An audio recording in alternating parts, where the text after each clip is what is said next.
Feeling confident while speaking English as a second language does not happen overnight, but good news. It's something that can be learned. By the end of this video, you'll know how to start today to feel more confident speaking and being heard. We talk a lot about confidence in my program, Pronunciation Pro. My students come from all over the world and they're working on their English pronunciation and fluency, but really what they're wanting is confidence. Confidence to communicate what they're thinking and feeling and being able to connect with other people.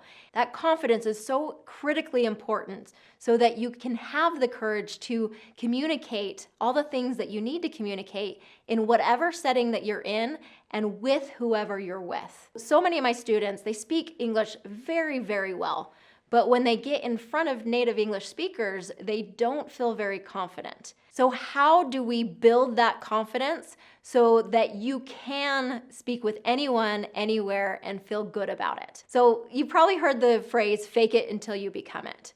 I like the saying, everyone is winging it, some just do it with more confidence. Okay, so how do you build enough confidence so that you can wing it, or winging it meaning just being able to figure it out as you go along? What we need to do is we need to retrain your mindset. I love this concept of retraining your mind because it really is just like retraining your mouth and ear to speak English with correct pronunciation and fluency. Your mindset can be retrained just like the motor movements of your mouth. What we need to retrain are the stories that you're telling yourself, the stories in your mind, okay? The thoughts that you're thinking. Now, we all have these negative voices in our heads. You know, a lot of us, some more than others, struggle with that doubt or that pessimism or those negative voices that tell us you can't do it, or you're not good enough, or you know, you weren't born in America, so you can't speak like a native English speaker.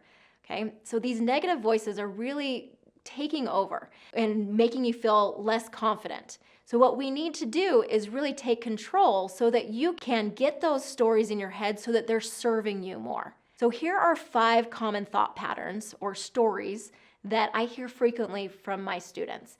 And then we're going to look at ways to shift those. The first thought or story in my students' minds is they are judging me. So when they go in to speak with native English speakers, they feel a lot of judgment coming from those in the room. Now that may be true or it may not be true.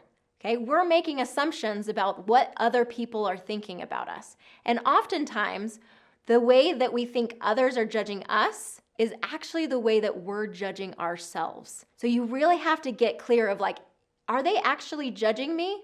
Or am I just judging myself? Am I thinking these things about myself? And am I feeling like I'm not good enough? Or I'm the one projecting that onto myself. Let's assume that they think that you're amazing. Let's assume that they're all thinking, wow, she's doing this in a second language. What an incredible skill. I wish I had that skill. Maybe they're thinking, oh good, it's someone a little bit more interesting than just us native English speakers. She's going to have, or he's going to have so much more insight or a different perspective than what I have to bring to the table, okay? So really think about that. What are you assuming that they're thinking? And what can you assume that's going to bring more confidence in the way that you're speaking? When you tell yourself a story that they think I'm great, they think I'm wonderful, then that's going to bring more confidence for you. So I had an experience where I was teaching to a group, and there was one student that was just, his body language was just all over the place. I felt like I was boring him, and his eyes were going all over the place. He had a hard time sitting still. And in my head, the assumption that I made was, I am boring him. I'm not capturing his attention, and he's all over the place, and it's because of me. And later on in the conversation, I learned that he actually has something called attention deficit disorder. And he really struggles to just sit still. Even though he's attending to what I'm saying, his body language doesn't really match it. So once I heard that, I was like, oh, okay, it's not me. It's actually him. And he is here and he's engaged and he really wants to learn what I'm teaching. I had another student who was saying that, she was speaking and she saw someone in the audience yawning. So she was thinking, oh, I'm boring them. And what we worked on as far as mindset is like, yeah, maybe, or maybe they had a newborn baby and they've been up all night with the baby and are just not getting a lot of rest. Let's not take so much of the responsibility onto ourselves.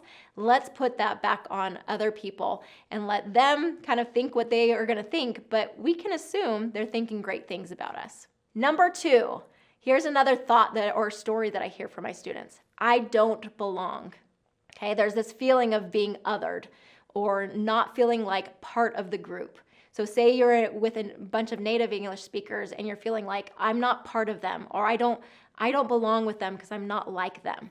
Maybe another story that is more empowering is that you do belong, that you are important and you're just as important as them, and that they want you as part of their group. They want you a part of the team. They want to hear more about you. They want you to feel like you belong so that you feel more comfortable with them and that they can get to know you better. Okay, number 3, here's another thought or story I hear. I'm not good enough.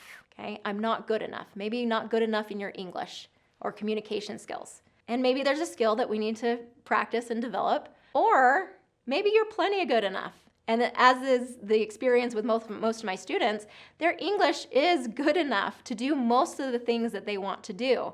It's their confidence that's keeping them back. Your experience and expertise are much more valuable than pronouncing every word perfectly or having the exact right vocabulary or this really advanced vocabulary. Okay? We want to know you. We want to connect with you and hear what you have to say. So you thinking you're not good enough is actually keeping you back. Okay, number 4, another thought that's holding you back.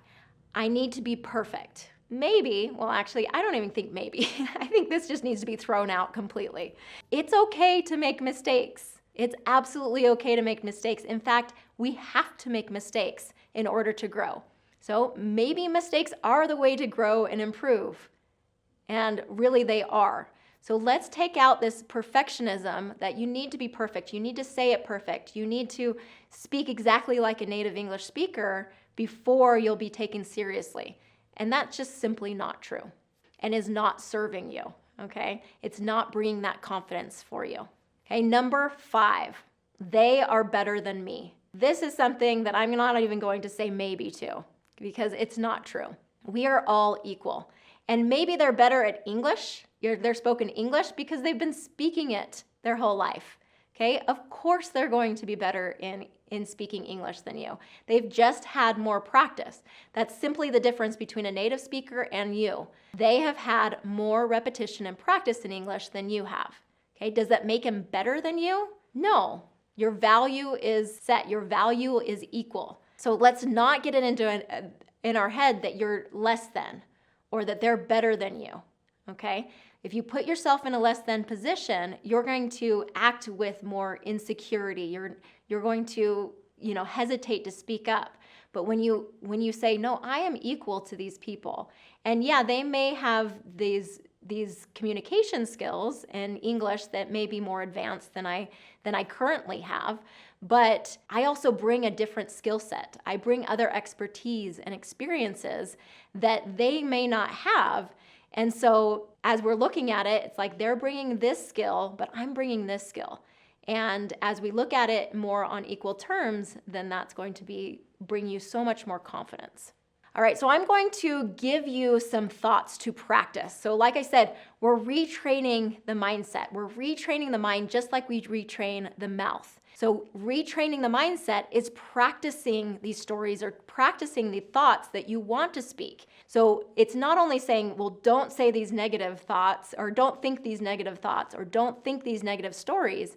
It's we have to replace them with more positive, empowering thoughts and stories about ourselves. Okay, so here are some examples of thoughts that you can practice that will bring more confidence. So nobody is judging me.